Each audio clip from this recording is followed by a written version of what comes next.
আসসালামু আলাইকুম রহমতুল্লাহ। আজকে আমরা বিবিএ অনার্স সেকেন্ড ইয়ারের দ্বিঘাত সমীকরণ নিয়ে আলোচনা করব। তো দ্বিঘাত সমীকরণে মোট 25টা অঙ্ক বিভিন্নভাবে ডিজাইন করা হয়েছে এবং দ্বিঘাত সমীকরণ সবথেকে ইম্পর্ট্যান্ট গুরুত্বপূর্ণ অধ্যায় আপনাদের জন্য, সকল ডিপার্টমেন্টের জন্য। আজকে আমরা দ্বিঘাত সমীকরণ শুরু করব।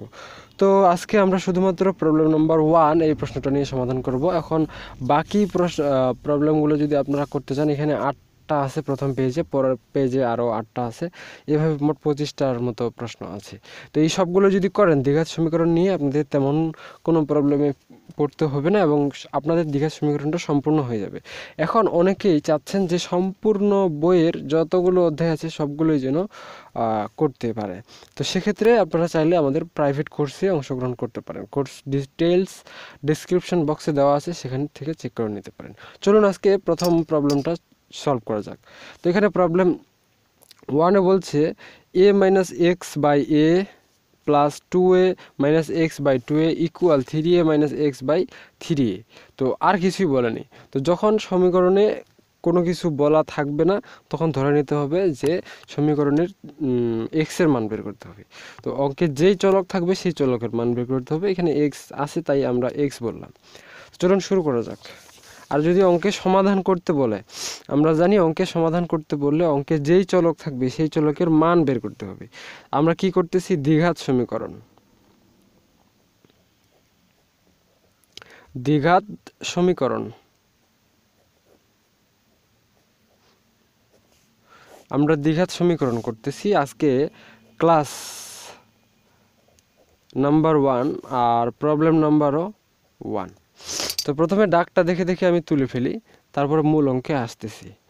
a minus x by a plus 2a minus x by 2a equal কি 3a minus x by 3a।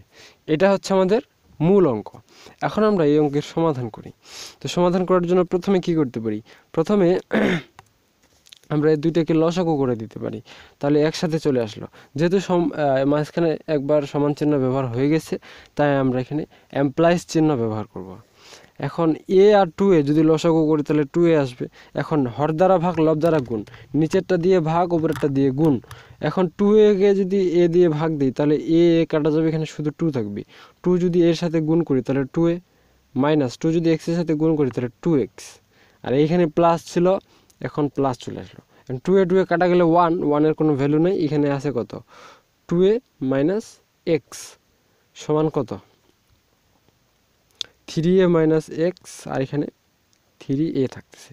এখন এই পাশেও a, এই পাশেও a, তাহলে আমরা এখানে সাইডে লিখে দিতে পারি উভয় পাশে a দ্বারা গুণ করে পাই। উভয় পাশে a দ্বারা গুণ করে, উভয় পাশে কি করবো? a দ্বারা গুণ করবো না। উপরে যদি a থাকে তাহলে উপরের নিচেরে কাটা, উপরের নিচেরে কাটা। তো সেক্ষেত্রে রাশিটা কেমন দাঁড়াবে? 2a 2a, তাই দুইটা 2a তাহলে 4a, minus 2x minus x তাহলে মাইনাস 3x। এখানে এটা তো বাদ হয়ে গেছে, নিচে শুধু আছে হতো 2, আর এখানে 3a মাইনাস এক্স আর এ তো বাদ, তাহলে এখানে নিচে আছে কত?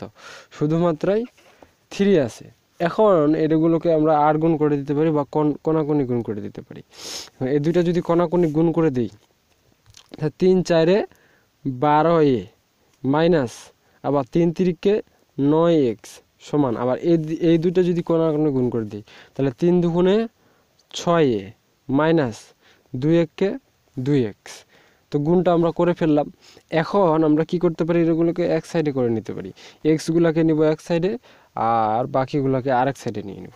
তো তার জন্য আমরা কি করব? সাইড চেঞ্জ করব। তাহলে 9xটা যদি এই পাশে নিয়ে চলে, আচ্ছা প্রথমে পুরো সাইডটাই চেঞ্জ করে ফেলি। 6x মাইনাস 2x সমান কত? 12, 6x না, এটা 6a হবে, 6a হবে। আচ্ছা এটা একটু 3 দুগুণে 6a 2x, ঠিক আছে। তাহলে আমাদের আর সাইড চেঞ্জ করার দরকার নেই, যেহেতু এটা a, তো এখন আমরা কি করতে পারি, এখন এটাকে এই পাশে পাঠাই দিই, -9x সমান কি করতে পারি, আর এই পাশে 2x মাইনাস আছে, তাহলে এটাকে প্লাস করে দেব, +2x সমান কি কত লিখতে পারি, 6 এই পাশে আছে, আর এটাকে মাইনাস কত লিখতে পারি, 12a লিখতে পারি, যে প্লাসটা মাইনাস হয়ে গেল। এখন কি করতে পারি, এখন এই দুইটাকে ক্যালকুলেশন করলে 9 থেকে 2 গেলে -7x সমান 12 থেকে 6 গেলে -6a। এখন এই পাশের মাইনাসটা এই পাশের মাইনাসটা কি করলাম, কাটে দিলাম, তাহলে এখানে শুধু x রাখলাম, 7টা এই পাশে চলে আসলো নিচে, আর এখানে 6 ছিল 6 থেকে গেল। তো এটা x এর মান বের হয়ে গেছে। অতএব নির্ণেয় সমাধান x সমান কত, 6a/7। তো এটাই এই অঙ্কের সমাধান। আশা করা যায় আপনারা ক্লিয়ারলি বুঝতে পারছেন। আমি প্রথম থেকে আরেকবার দেখাই দিই রিভাইজড করে। প্রথমে এটা আমাদের কি ডাক, অঙ্ক দেখে দেখে তুলে ফেলছি, এরপর লসাগু করছি, 2a আর 2a লসাগু করলে কত আসবে, 2a আসবে। এখন হর দ্বারা ভাগ, লব দ্বারা গুণ, নিচেরটা দ্বারা ভাগ, উপরেরটা দ্বারা গুণ। এখন 2কে এ দ্বারা ভাগ দিচ্ছি, তাহলে এ বাদ হয়ে গেছে, এখানে শুধু 2 আছে। 2 যদি এর সাথে গুণ করি তাহলে 2x এর সাথে গুণ করলে 2x, আবার এখানে যোগ আছে তাই যোগ দিছি। 2a যদি আমরা কাটাকাটি করি তাহলে 1 আসবে, 1 এর কোনো ভ্যালু নাই, তাহলে 2a - x এখানে যেমন ছিল তেমন থেকে গেল, আর এই পাশেরটা কোনো চেঞ্জ করিনি। এরপর কি করছি, এটাকে যোগ করছি, 2a 4 হয়ে গেছে, -2x আর -x -3x হয়ে গেছে, আর এই পাশেরটা যেমন ছিল তেমন। এখন উভয় পাশে আবার a দ্বারা গুণ করছি, মানে উপরে a করছি গুণ, উপরে a দ্বারা গুণ করে দিয়েছি, তাহলে উপরের নিচের কাটা, উপরে a দ্বারা গুণ করছি, উপরের নিচের কাটা। তখন এটা আসছে, এটাকে কি করছি, আর গুণ করেছি, কণাকণি গুণ করে দিয়েছি, তাহলে 3 4 কত 12, আবার এখানে 3 3 9x সমান কত করেছে, 3 দুগুণী 6x, আর এখানে 6a, আর এখানে 2x। এখন এটাকে এক্সগুলোকে আমরা এক সাইডে নিয়েছি, আর এগুলোকে আরেক সাইডে নিয়েছি, নিয়ে আমরা এক্সের মান বের করে ফেলছি। তো আশা করি যে আপনারা ক্লিয়ারলি বুঝতে পারছেন। এখন এই চ্যাপ্টারের বাকি অঙ্কগুলো করতে গেলে আপনাদের অবশ্যই পেইড কোর্সের মাধ্যমে আমাদের কোর্স, প্রাইভেট কোর্সে অংশগ্রহণ করতে হবে। তাছাড়া সবগুলোই আপনারা করতে পারবেন না। আপনারা যদি কেউ আগ্রহী হয়ে থাকেন তাহলে অবশ্যই ডিসক্রিপশনে আমার নাম্বার আছে, বিস্তারিত যদি জানতে চান নাম্বারে যোগাযোগ করেন, ফোন দেন অথবা হোয়াটসঅ্যাপে কল দেন, কোনো সমস্যা নেই। আপনার যে কোনো প্রশ্ন করতে পারেন, আমরা আপনাদের উত্তর দিয়ে দেবো। তো আজকে পর্যন্ত সকলে সুস্থ থাকুন, ভালো থাকুন, আর আমাদের সাথেই থাকুন। দেখা হচ্ছে নেক্সট পর্বে, তখন পর্যন্ত খুদা হাফেজ।